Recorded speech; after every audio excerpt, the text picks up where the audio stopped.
So as I told, you can bring in the CAD model. So this is the automobile wheel model,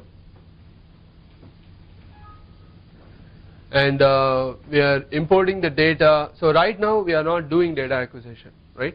But this is a case where we have already done the test, so the data is already in the database. So we are importing it.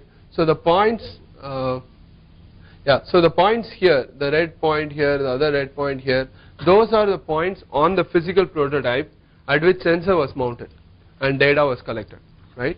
And then this window here shows you the frequency response functions, right? So since the test was done at 12 locations, you will have 12 FRFs. So if you want to see only one of them, you can go to this button, change points. So this shows 0 to 11, right? So those are all the points where it is there. So you can, for example, just look at one FRF and see, okay, how did that point behave at that particular frequency? So do we have the time signals here? So for this test, let me go in a sequential way. So if you see here, this is the, like, close to 0, you have this peak, that is where the stimulus was given, and then how the system responded is this, a dying impulse response function, and then FRF, the top graph is amplitude, bottom graph is phase. Yeah, can you stretch the full resolution? Yeah, so you can see multiple peaks. So those are all the resonant points of this structure. First resonance, second resonance, and so on. Bottom graph is a phase graph. As I was telling yesterday, you would see phase transitions whenever a resonance occurs. Like here, like from here to here it drops about 180. Here there is a transition, and so on.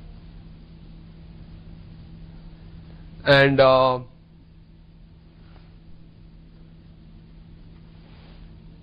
so suppose I am interested in seeing how, we have all these FRFs, and when I look at the peaks of the FRF, we have the resonances, right, or the eigenvalues or modes. Now what is happening at that FRF, like how is my structure vibrating?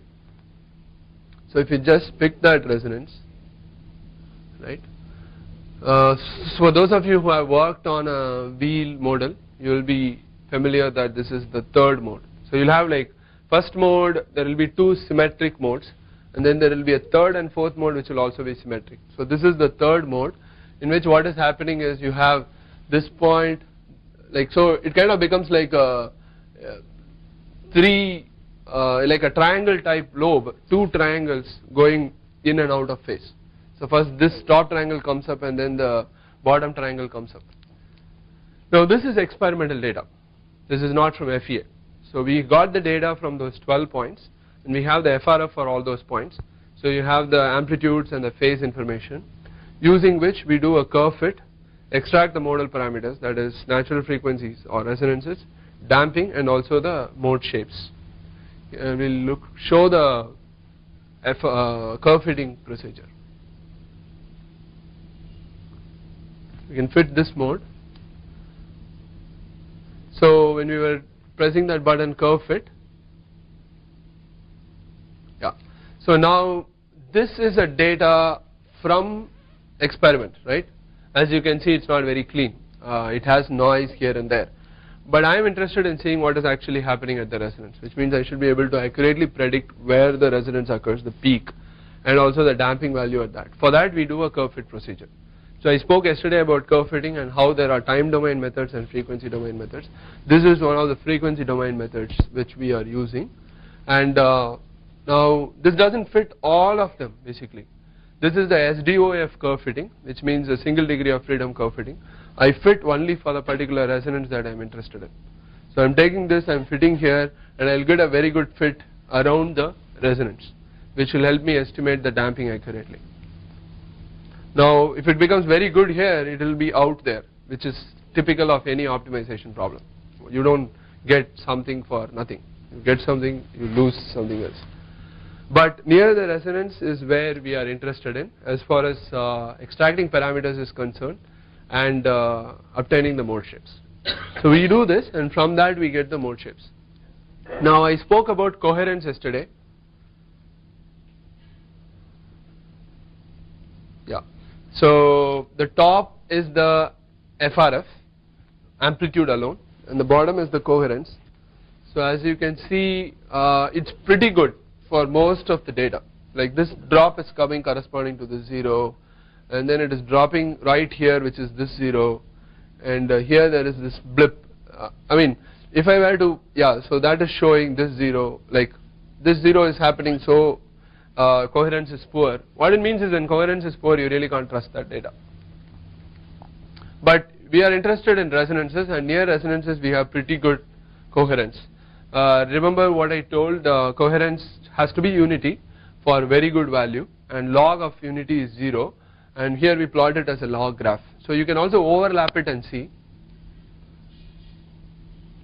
So this shows both graphs on a single scale, so it shows it better. Like so here your coherence is bad, here coherence is bad, here coherence is bad corresponding to 0. Rest of the points it's pretty good. Like here there will not be any hiccups actually. If it is bad, I'll have to go back and repeat the test. So this you do it online. When you're doing the test, coherence is displayed and then you decide whether it's good or bad. And as your averaging is done, it gets better and better.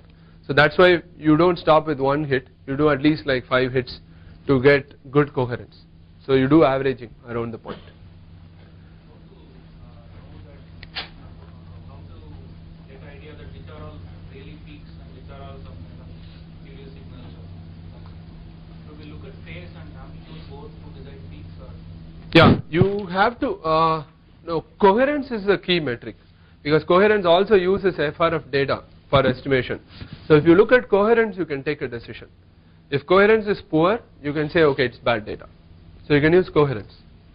So coherence uses amplitude and phase. Like remember what I told about MAC, modal assurance criterion. It has a lot of information packed into it, but one good number, right? Similarly, coherence is one number which brings together amplitude and phase together. So based on that, you can take a decision whether it's good data or bad data. But some cases you may not have a choice. You'll have to live with partially good coherence. I'd like to add that. To your question, another good indication of the mode of the true peak is the mode indicator, which we talked about yesterday. So We can also show that. we can show that also, mode indicator function. Yeah, so here like you can see that mode indicator function uses only experimental data. I'm not doing any curve fitting on it, but that will also be like a clean peak. Can you overlap the two? Yeah, so here this is the mode indicator function.